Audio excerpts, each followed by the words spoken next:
yeah, but I try to stay within an hour. So we had all these irreducible instances thing before lunch. Let me put that on hold for a while, and let me just introduce this Local-Connectivity ATSP problem. That's like the main tool we want to use at the end of this long series of reductions. So that's what Ulla used in his previous paper for node-weighted ATSP.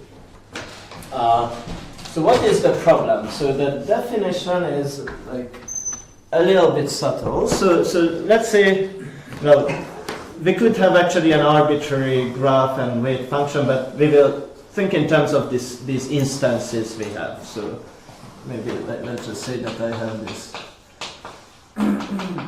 But never mind, the definition would work anyways. And then there is a lower bound function which assigns some values to the vertices, and like normally the way it's defined that this should sum up to the Hausdorff optimum, which is like the value of the instance, but it's a bit inconvenient always normalizing, so I just like I'll at some later point divide by this value of the instance. And this lower bound function we are like free to define, like based on the instance we need to produce this lower bound, and then we will get oracle queries which need to satisfy some property in terms of this lower bound. Okay, so this is not part of the input, like you can think of it as like a two-stage problem. You can define it as you want, and like for actually the node-weighted ATSP, it's kind of very natural how to define it, and for us it will be a bit more tricky. And then like the queries you need to solve, that's what the algorithm is going to use. That so in ATSP we need to always find Eulerian edge sets with which are connected. Now connectivity means all subtour elimination constraints for all subsets. Now that's too many sets to weirdly crossing. Let's just take a subpartition of the vertex set, V1 to Vk, and let's just want to connect up these sets. So we are looking for an Eulerian multiset F, which crosses the boundary of each of these sets in the subpartition at least once. And our set does not have to be connected at the end of stage, it just needs to connect all these components. So of course this is easy to do, but then what this alpha-light property, what it asks for is that somehow each component pays for itself. So this lower bound is like a budget of a node, and then we look at any connected component of this edge set, like this one here, and then we look at the total budgets of the nodes in this component. And we want to say that like the total weight of the edges in this component is at most alpha times this budget normalized by the value. Why do we normalize by the value? Because we want to like have a connection between the alpha light property and the approximation ratio. So like, you know, you could, like if you don't normalize, you could just set these lower bounds to something incredibly high, and then like this would always be trivially satisfied. Okay. Okay, so first of all, this problem. Yeah. Oh, I see. It's just that the lower bound should somehow sum to the value. That's what it says. So right, let's say that we have a beta approximation algorithm for ATSP with respect to the Hausdorff optimum. How can we find an alpha light algorithm here? For what alpha can we find one? Sorry, say again. So let's say I just tried to make the point that this is an easier problem than ATSP. If we already have like a beta approximation algorithm for ATSP with respect to the Hausdorff bound, then what is like an alpha light approximation algorithm or alpha light algorithm. Just the TSP. Just the TSP tool, right? Then we can actually like distribute these something still like with this dividing by the normalization. values. Sorry? Shouldn't you have just the sum of the lower bounds should equal the value or something like this? Okay, we can do. Because the way this is, you would have to like divide by the sum of the lower bounds and multiply by Yes. the- I first did that actually, but then got confused and rewrote it every time. Okay, why don't we just say that the sum of the lower bounds equals the value, and then this resolves the problem, and then later I'll need to do a normalization eventually. So this is just alpha times the lower bound of the vertices. Right. So if I have this TSP algorithm, then I can just completely arbitrarily divide the money between the vertices, and then there is just one single component. Its weight is at most beta times the optimum, which actually equals the total lower bound. So that's fine. But then what Ulla showed that, well, this weaker problem, if it also works the other way around by losing factor 9, and I won't even attempt to go into how this goes. It's like a kind of a nice, tricky argument of like taking a number of cycle covers and like stitching them together, and like this local payment property somehow guarantees that you can like amortize the cost of it. Like with this cycle cover approach, like the Freescale-Beati-Mattioli, the natural approach loses a factor log n, and you can somehow get around that with like controlling the types of cycle covers you use to stitch together. So I'm not going into that, but what I want to show you that if we have a node-weighted instance, then it's actually very easy to implement this. And Ulla in his paper gave 3. Now I'm actually 3-light approximation for node-weighted, or 3-light algorithm for node-weighted ATSP. Now I'm gonna show you even better 2-light, but not for arbitrary general node-weighted, but for the special case of node-weighted, so I have an instance, and let's say L is all singletons, or I only have singletons. So now remember that then I can just the W of uv equals the yu plus yv, where this is either the value on if this singleton is in my family or it's 0. And let us also remember that we have this complementary constraint that y can only be positive on this set family, and that implies that we have like exactly one fractional unit incoming to all such vertices. Okay? So, first question, what if I have like an all singletons partition?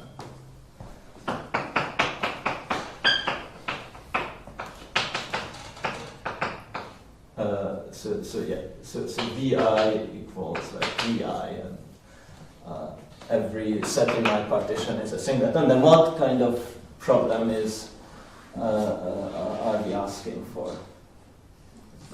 So it's just a cycle cover, right? Mm-hmm. And there it's kind of obvious what a good lower bound would be. So we just said the lower bound of u to be this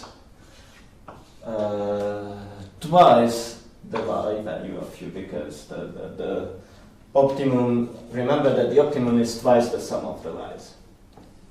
So let's see, if I have like a cycle cover, so how can I construct that? So that comes from a flow problem where like I impose a lower bound, at least one, for each of the vertices. So for I want to find the circulation, so circulation problem with, like, let Z be the variable, and then Z of delta minus V should be at least 1 for any V in V. Okay, so this gives us a cycle cover. Let me add a second constraint. Let me say that this is equal to 1 whenever Y V is strictly positive. So, if you look at these constraints, and Eulerian.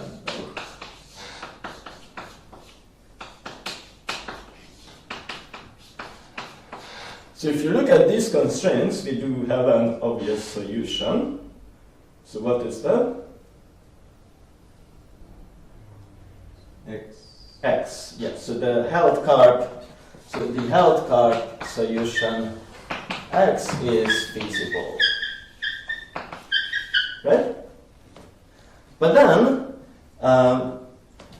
we know by flow integrality that there is like an integer Z with total cost at most the cost of the Held-Karp, and Z is integer. Right? So what we do, we just look at this circulation problem. So again, we are still at the basic case of the basic case when we have like the node weighted costs and the partition is all singletons, but then we can construct this simple circulation instance where rounding X to an integer flow gives us like an integer flow of cost at most the cost of the Held-Karp optimum. Now we just need to now verify what's going on with each of the components. So let's look at a component. So now Z we think of as like a multiset corresponding to this integer vector. Last episode, yeah. Why didn't we impose equal 1 for all y be greater than? Does that come later? Yes, it's coming right now. Okay. So we want to look at what's the cost of a component. So so let's look at this is. So remember that cost of an edge is the sum of the y values of the two endpoints.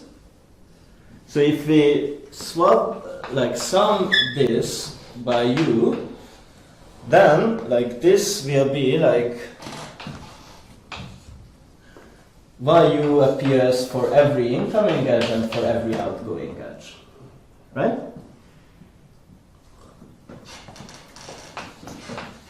So this will be yu times, which is twice the incoming.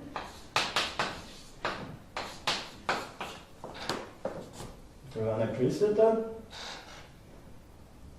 So what we have here again, like we use that this is a node-induced cost function, and then like see that this yu like contributes 1 for each incoming edge, each outgoing edge. They have the same number, so it's twice times yu times the number of incoming edges, and this is where we use the equal 1 property, right? Because either yu is 0 and then this is not a very significant term, or yu is positive, in which case this is 1.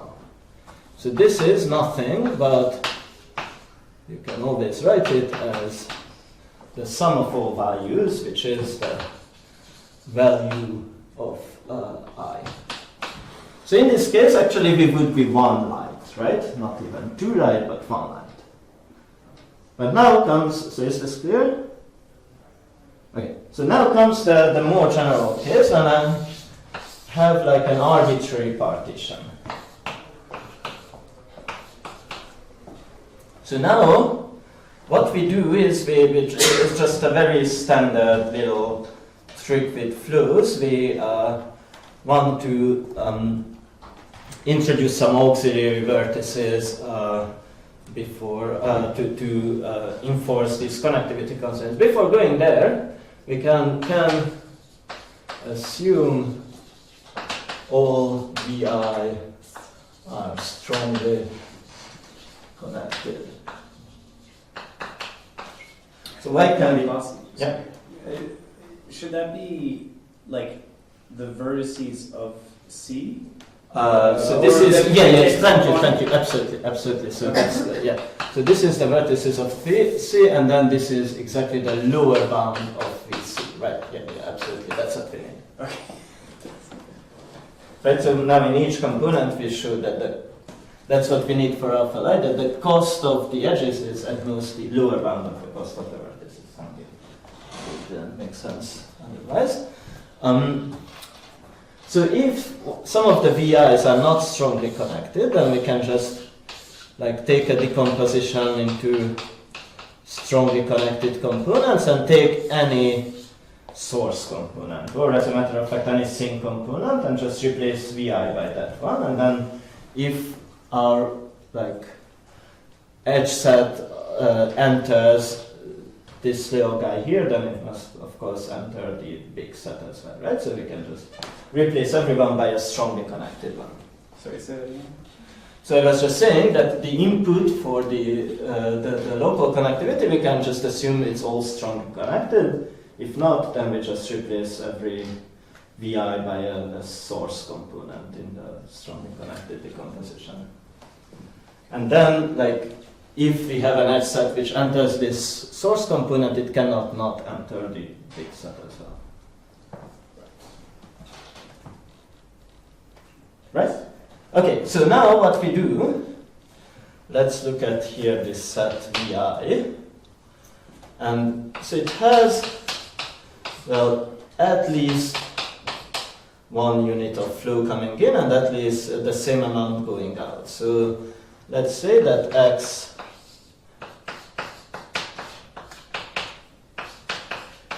is some value T greater or equal to 1. So what I now do is I add like this little node, little VI, and I reroute one unit of flow, so let me use a different color. So I reroute one unit of flow to this little guy, and then the same amount from that, and then I subtract all this flow from this whole set. So what do I exactly mean by that? Let me give like a more concrete example. So let's say this was 1 and 1 and 2, and then, I don't know, let's say all, okay, I need to do something Eulerian. So 3 here just to make sure it's strongly connected. Okay, I won't be able to give a very good example, but I guess you. So what happens here now? The outgoing, incoming and outgoing is 4, and now I proportionally like divide all these flows by 4. So from here I send half a unit, quarter unit, and then half and half. And inside here I proportionally decrease by this factor 1 over t everything. So here the surviving flow is 1/2, 1/2. And here like I had incoming of 2 and outgoing of 2, I also decrease these two by the same factor. So this is what I'm doing with the fractional optimal solution X. Of what problem? Okay, sorry, so I look at this X was the Hausdorff solution in the definition of my instance. Yeah. Okay? So I modify, so I want to do the same sort of trick. Right? There I had the Hausdorff solution and I converted it into an integer solution. Right. So now I first modify the Hausdorff solution and then I pull the same trick. Okay. And the way I modify the Hausdorff solution is this rechanneling the flows. So like whatever was incoming, like proportionally 1 unit I send to this little guy here, and same for the outgoing edges, and inside I scale down by the same factor. T minus 1 over t. Sorry? It's scaled down by t minus 1 over t. Yeah. T minus 1 over t. T. Probably should route the axis. Like 1 unit, 1 over t goes to the... Yeah, so, sorry, 1 over t goes here, and then this here is t minus 1 over t. Yes, I guess I kind of messed up. Yeah, so obviously these are 3/4, right? Yeah. So the point being that at the beginning, Helpcar could be sending a lot of flow into these. Yes, things? yes. Okay. And then I just like steal away 1 unit. Yeah. And but after I scale down, so this transforms x to some x prime. So x prime still satisfy the Eulerian constraint. So because here I like enforce exactly 1 in, 1 out, in that the incoming and outgoing flow for any of these other vertices hasn't changed. Inside I uniformly scaled by this t minus 1 over t, right? So it is Eulerian. Now everything else could potentially be violated, as in subtour constraints, or subtour constraints can be violated, but what I actually don't care about that, except like in the singleton case I only cared about the subtour constraints for the singletons. Now I only care about these lower bounds here. So I want to find a minimum cost circulation Z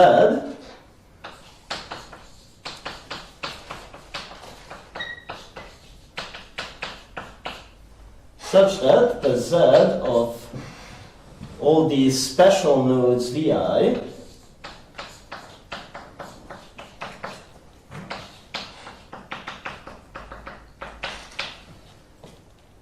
okay? So now, of course, I haven't mentioned the cost of these edges. That will be the same as the cost of those original edges.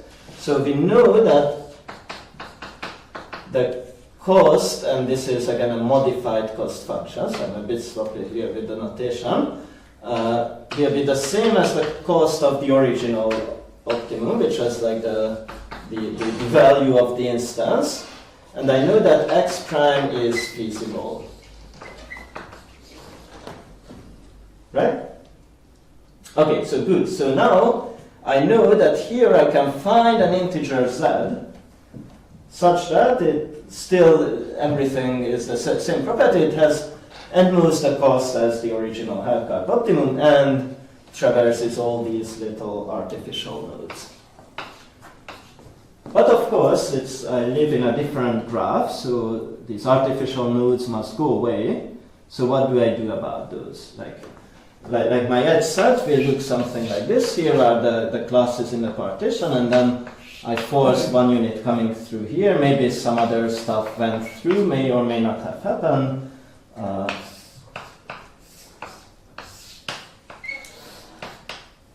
Where did I start from? I have no idea, but not perfect. Right, so I have a tour like this, and these are the artificial nodes. So what do I do now? Replace those arcs by...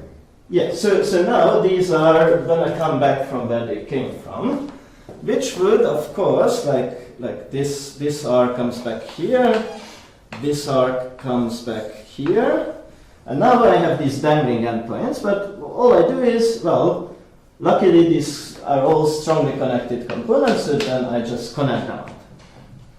So, let me just write something, map back Z to G and connect the endpoints.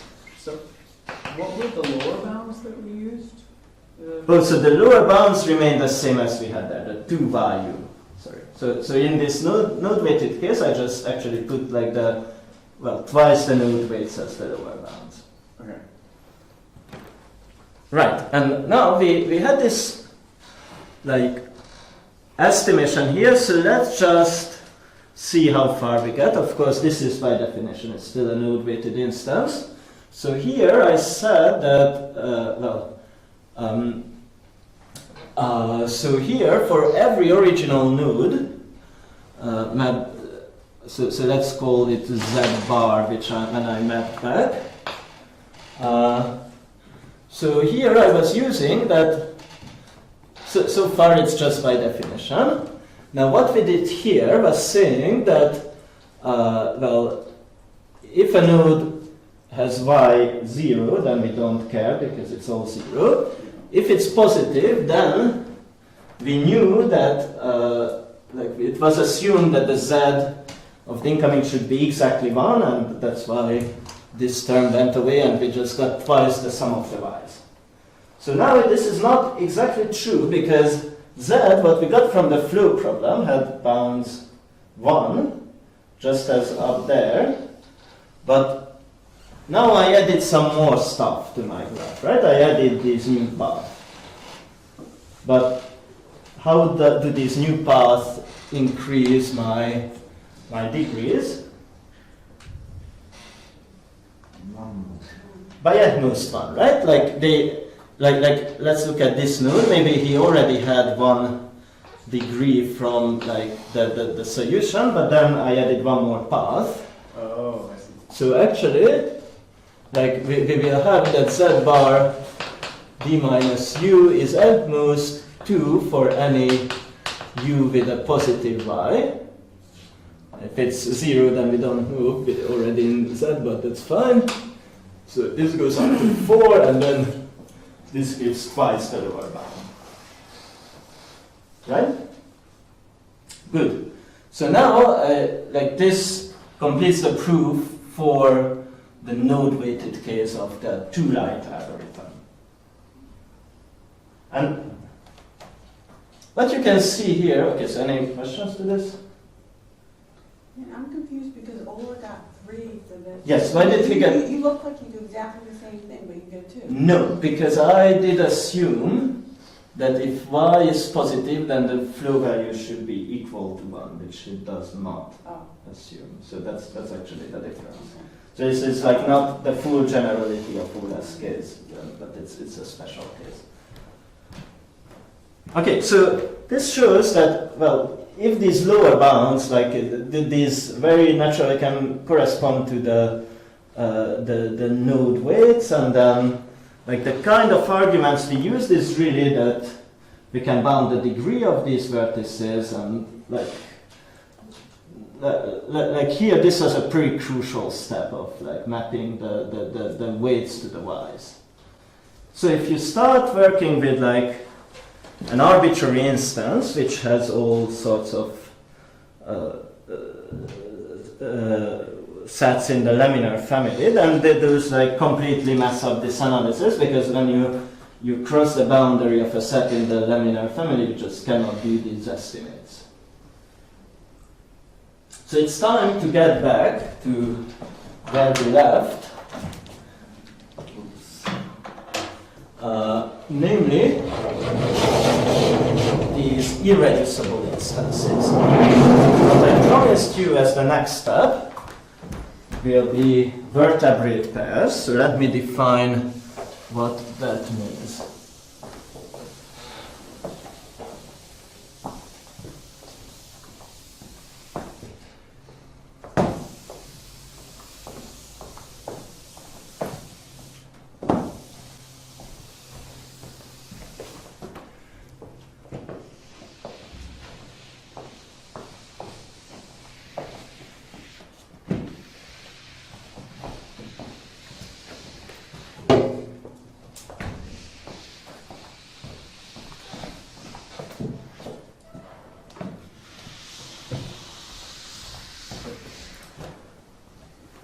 So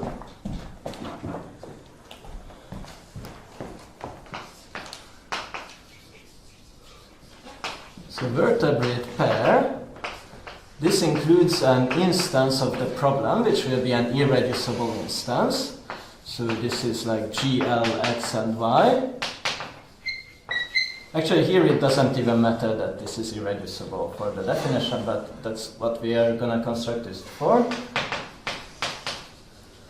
And B will be an Eulerian edge set. And the key property, so this is called the backbone. And the key property is the following. So this is L, my laminar family, which has singletons and bigger sets. And then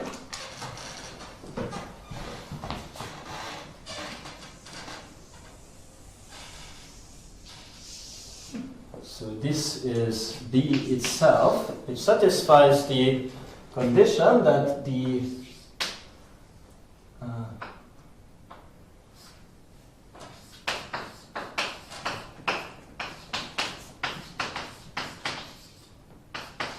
so if I take any non-trivial set, any non-singleton in the laminar family, then this backbone will cross this set. It will enter and leave it.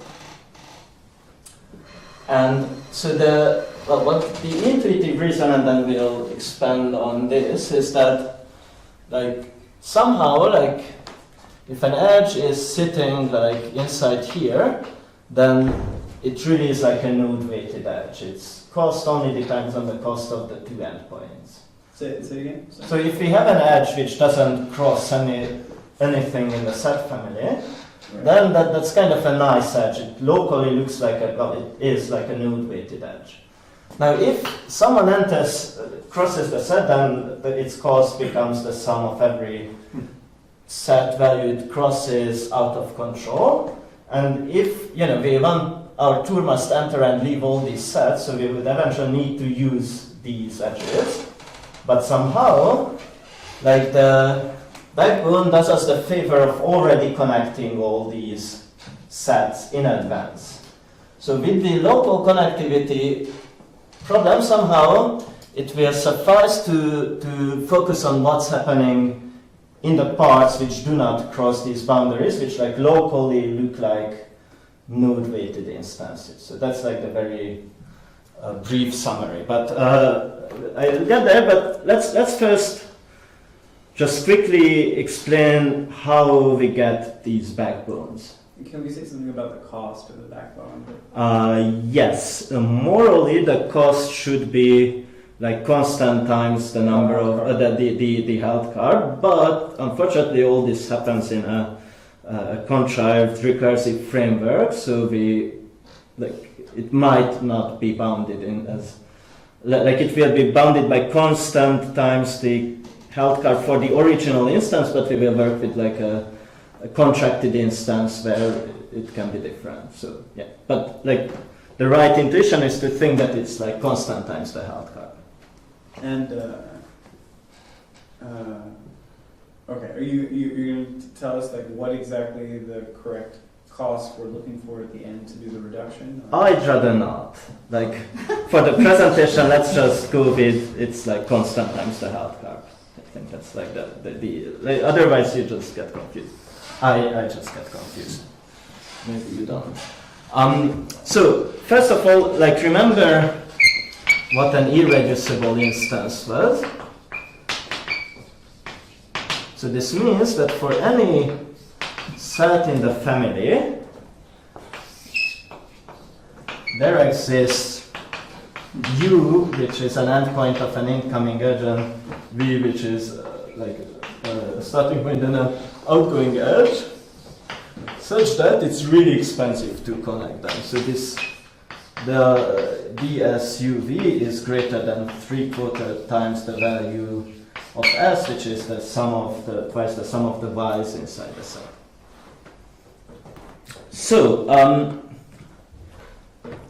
you remember this was the cost of connecting these things inside. So now we will use these pairs, these long path segments, which are like sort of like ATSP path inside these sets, not quite, but like approximately. And we will use them to construct the backbone. Namely the following way. So first, take the maximal sets in L, and then contract all of them. So this is an irreducible instance. Like with the contraction, we don't get any slack, but the value of I prime is still at most the value of I, because we did at least have these low upper bounds, but this is at most the value of S, right? So if you remember from the construction, we added here the value of S plus like the Y of S plus the value of S. So this is still fine. Like we did not increase the optimal value. You know, what kind of instance do I have on this little picture? Node weighted. So this is a node weighted.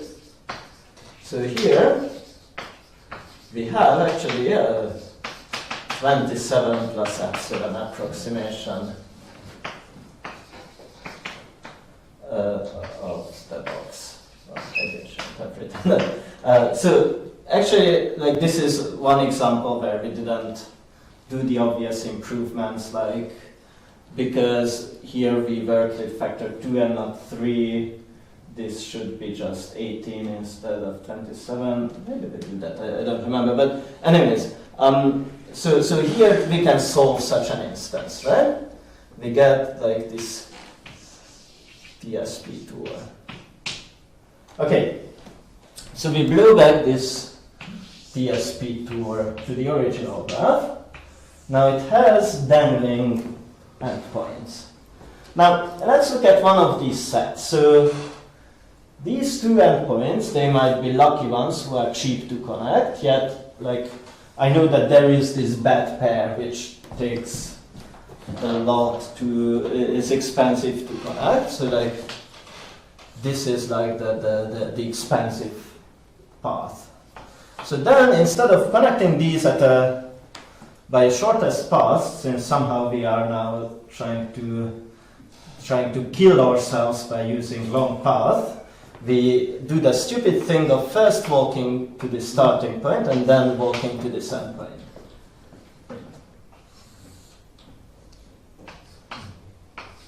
So why would we do this? How much did you pay for doing that? Yeah, it's like these. Well, these are not precisely between like S in and S out, but the same analysis applies. It's still like at most this value of S. So I pay like 3 times the value of S for these 3 paths. Okay. So yeah, so connections inside.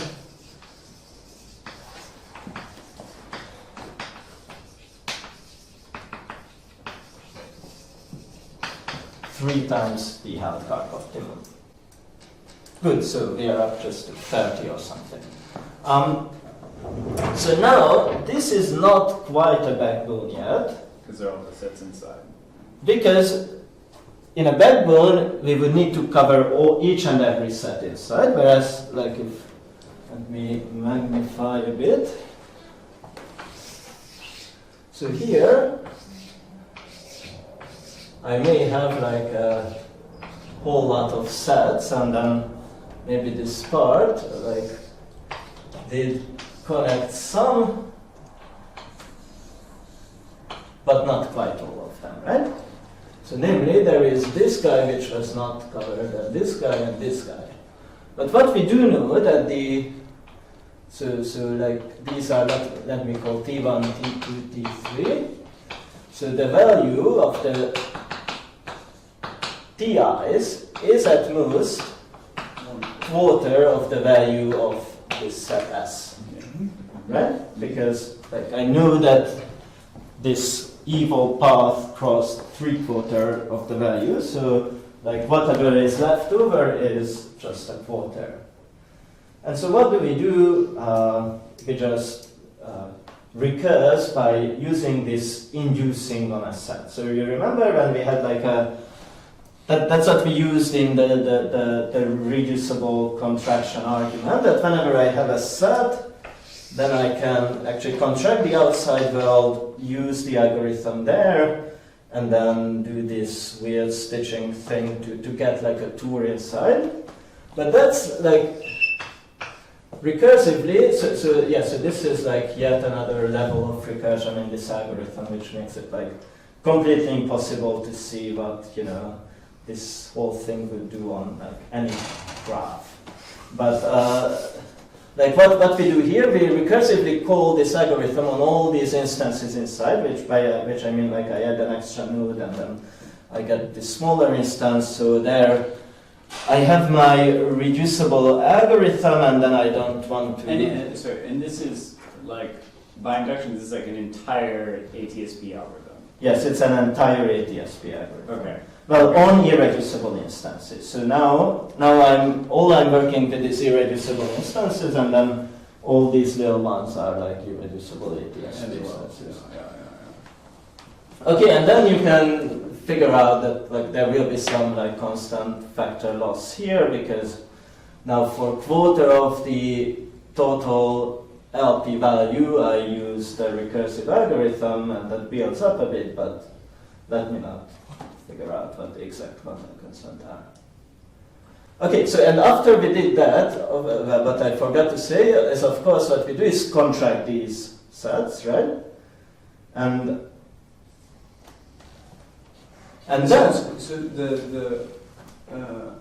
the backbone itself is just one. it's just one connected Right. component. So now it's not connected. So far. Right, yeah, these are not parts of the backbone. So what I wanted to add, that like we actually, like the way we recurse, like we contract all those guys into singletons.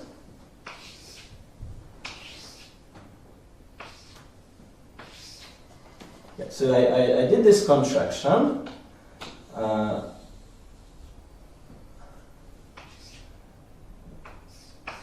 So now, in this contracted instance, I do have a backbone, right?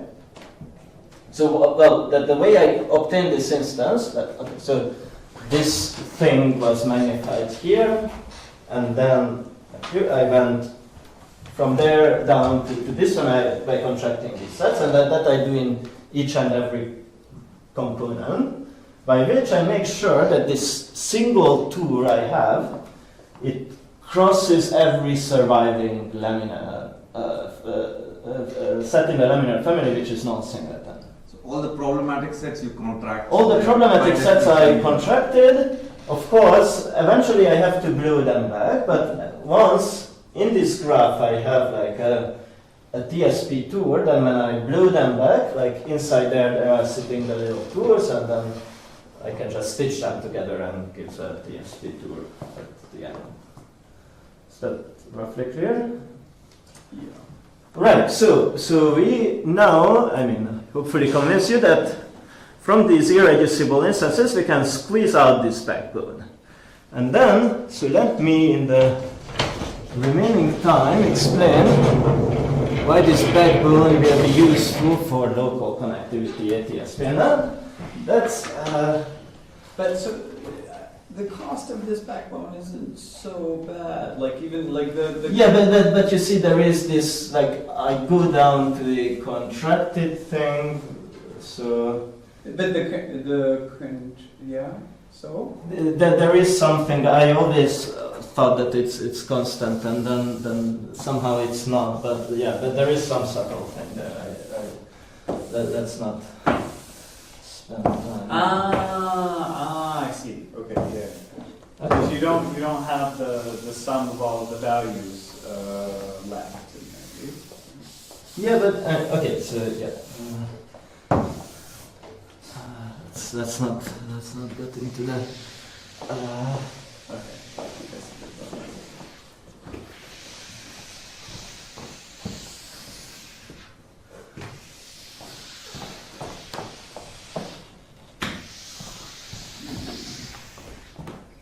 Okay, so for just the argument I'm trying to give here, let's assume that I have this IB vertebrate pair. And let's just assume that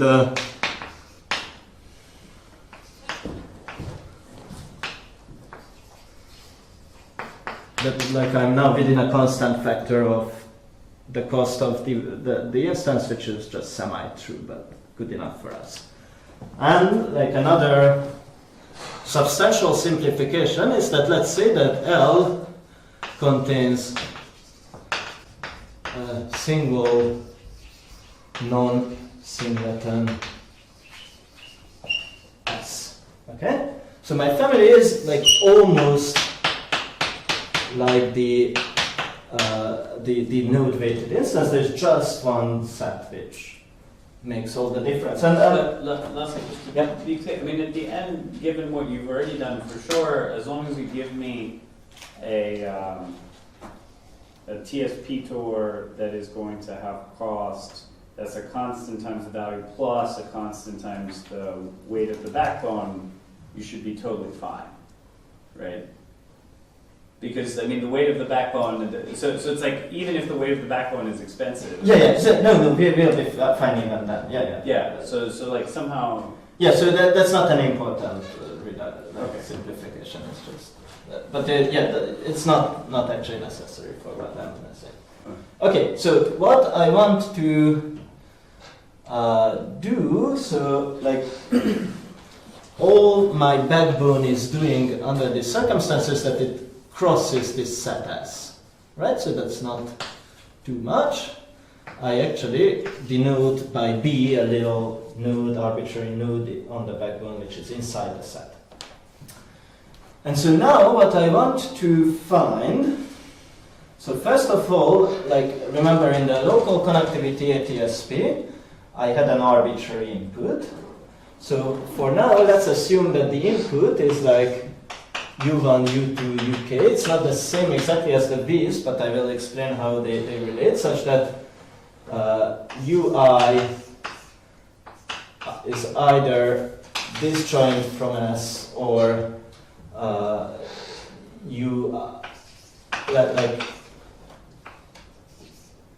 so that UI and S are laminar, either one contains the other or they are disjoint.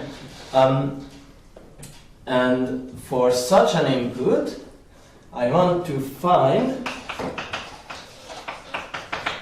an F set F such that the weight of the F set, so this is Eulerian,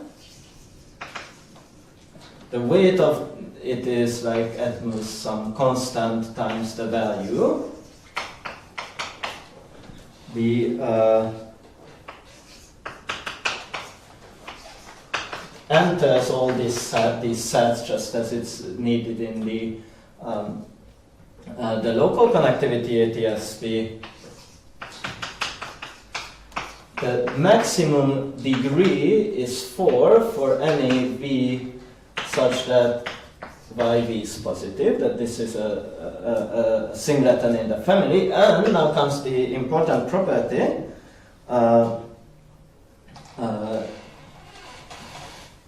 Any component of F that crosses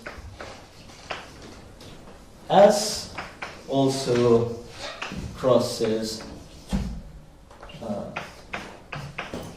and by crosses I mean that it includes a vertex from the backbone.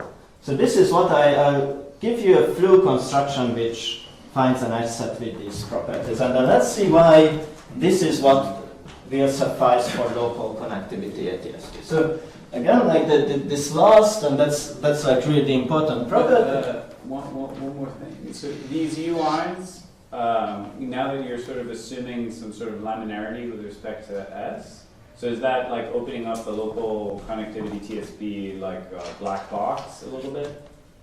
Yes. I mean, so these are the only types of. Exactly. I'll get there very soon. Let me just first show. So U1, U2, and so on.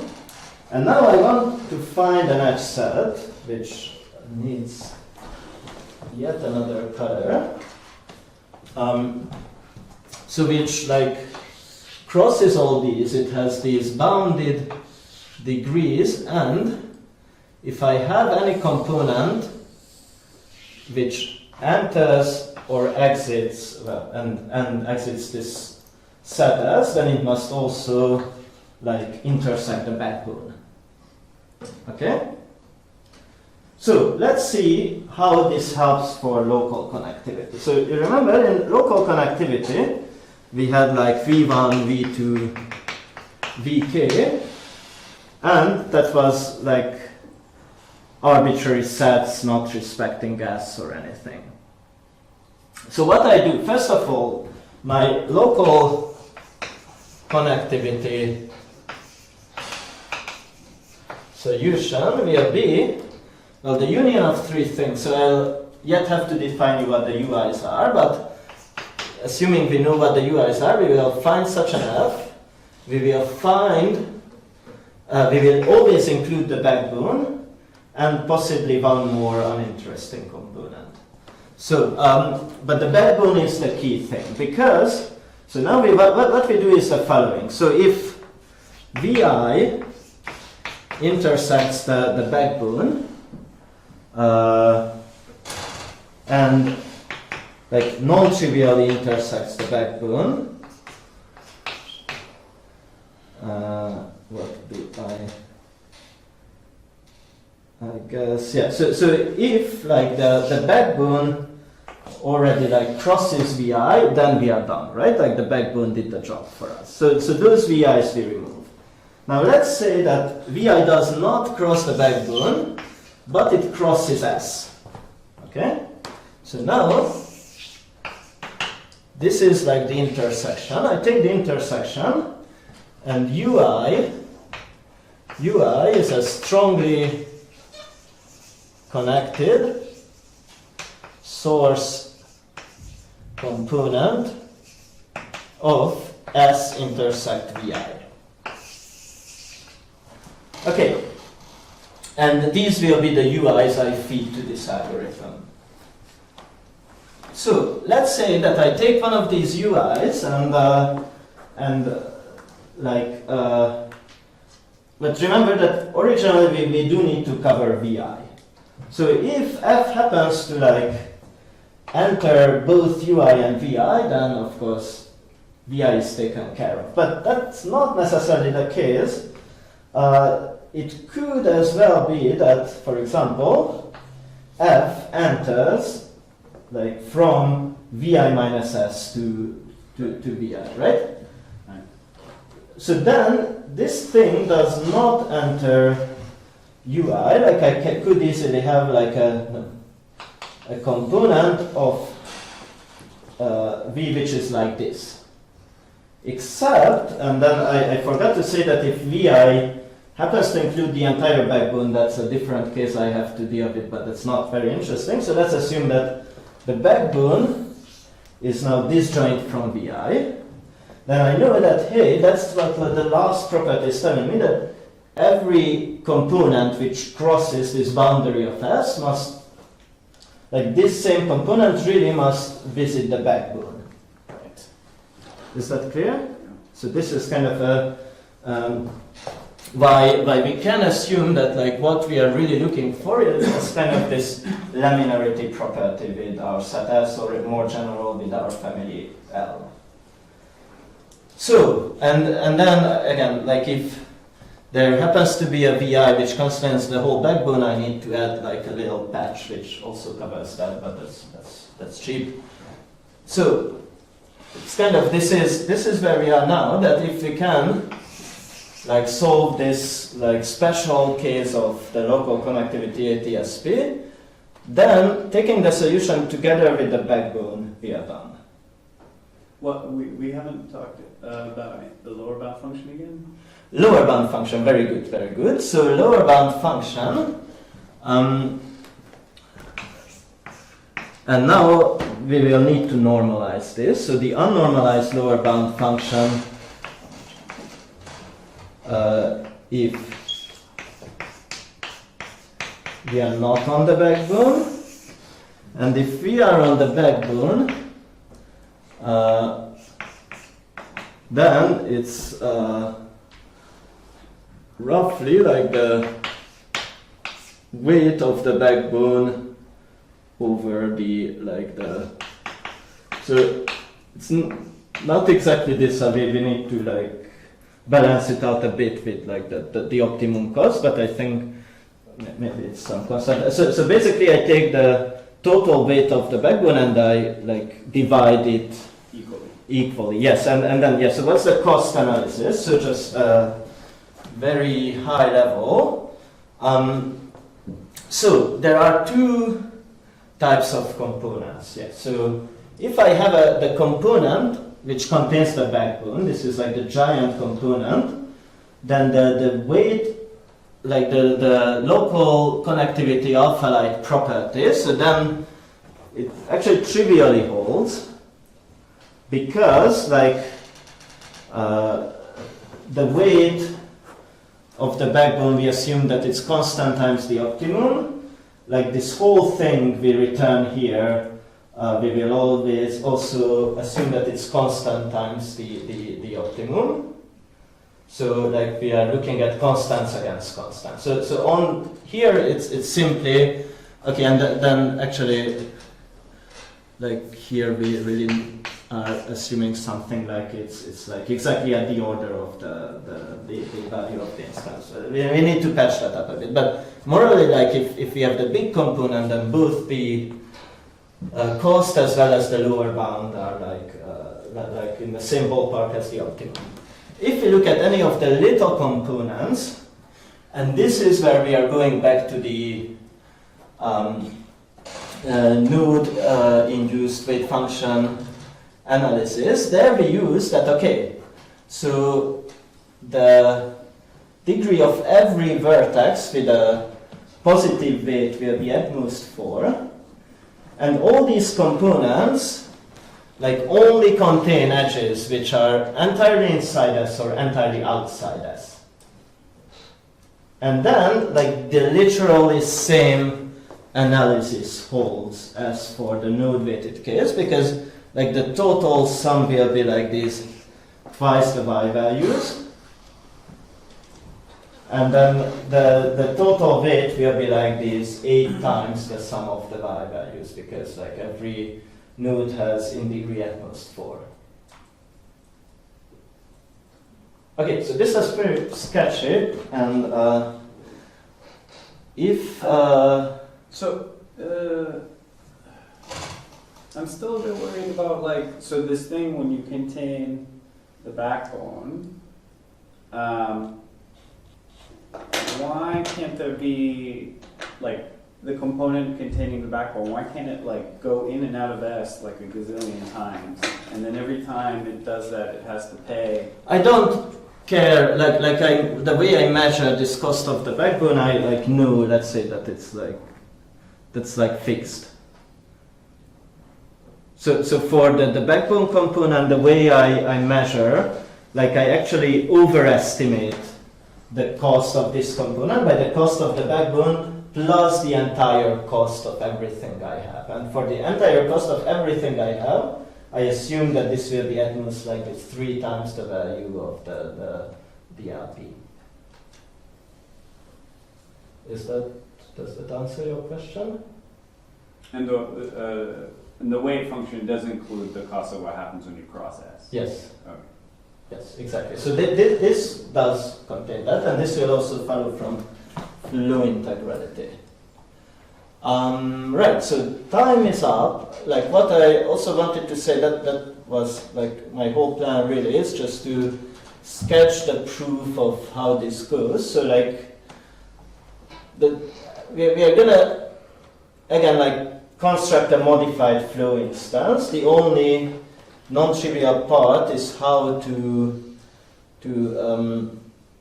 guarantee this last property, but yeah, I don't want to take up your time, so I don't know. I mean, since the talk after the coffee break is cancelled, so if you want to do another 10 minutes, I think we can wait with the coffee. I don't know. If you're free to leave now. If you're there, I remember who those people were. Jens, you remember? Bill?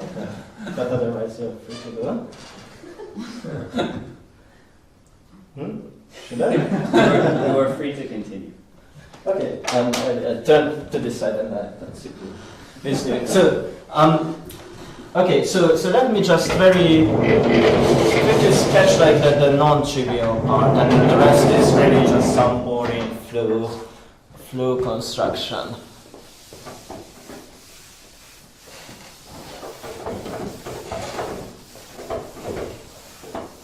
You might need more.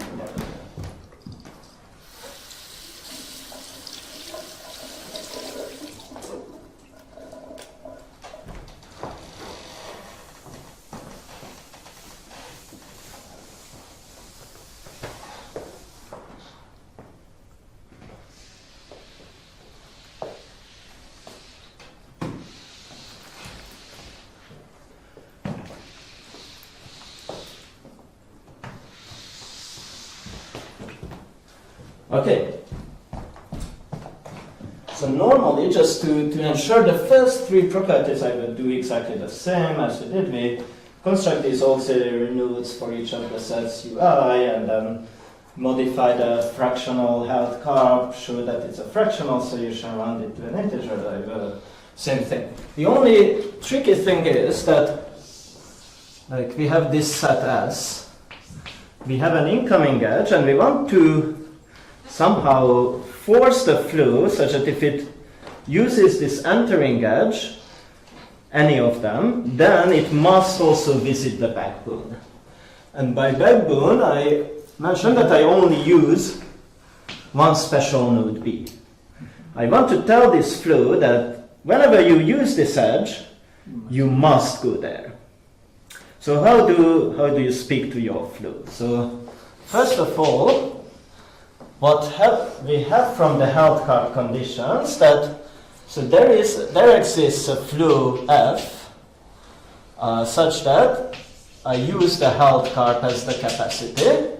So F is at most x, and f of E equals x of E for all these edges, all the edges entering S.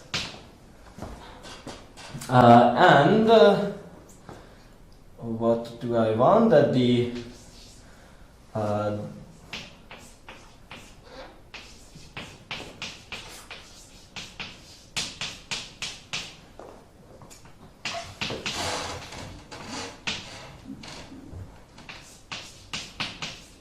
so I have but I could even actually I think here just say that for any V.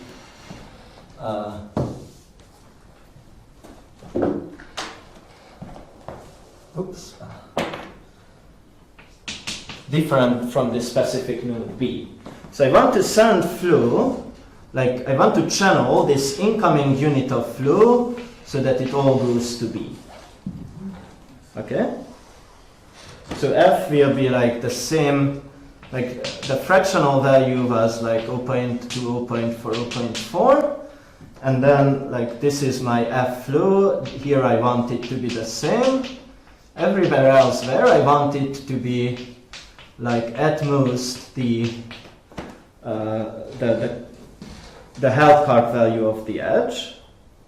And this just simply follows from the held carp due to the fact that the incoming value to this set is exactly 1.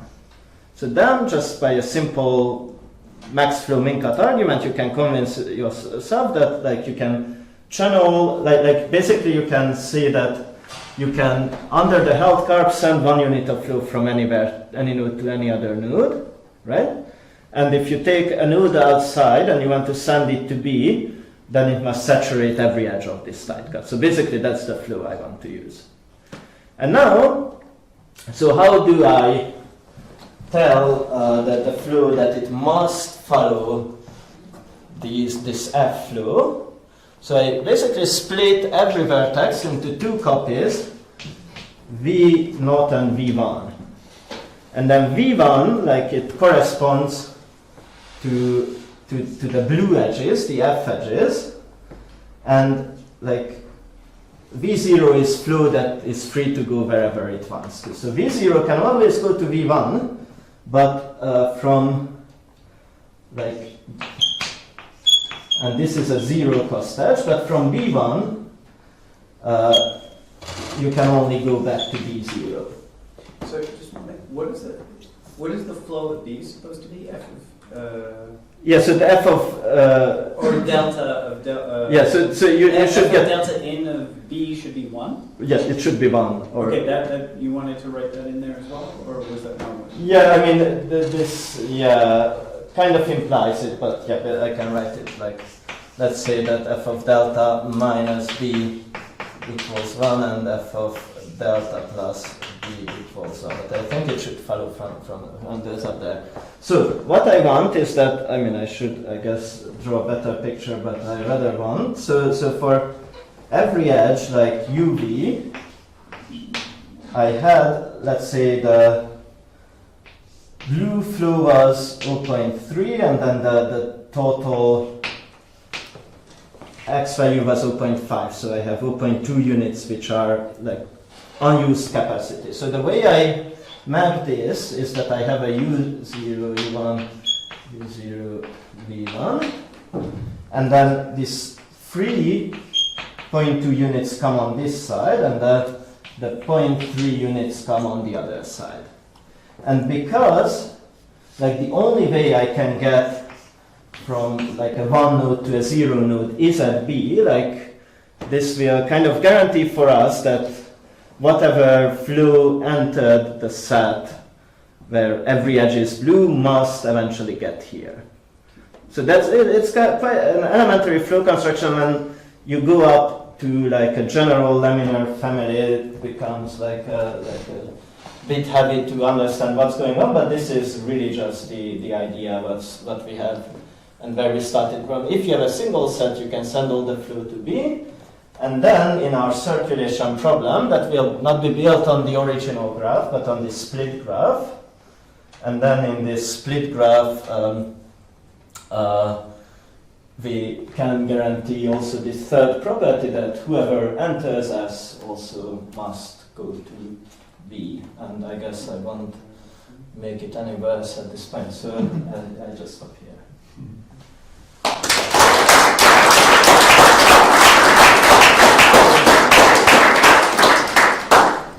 Any more comments or questions? He has still an hour to go. No? Maybe over cake? Maybe. Yes, so I'm happy to give more details to anyone. Yeah, thanks for the beautiful presentation.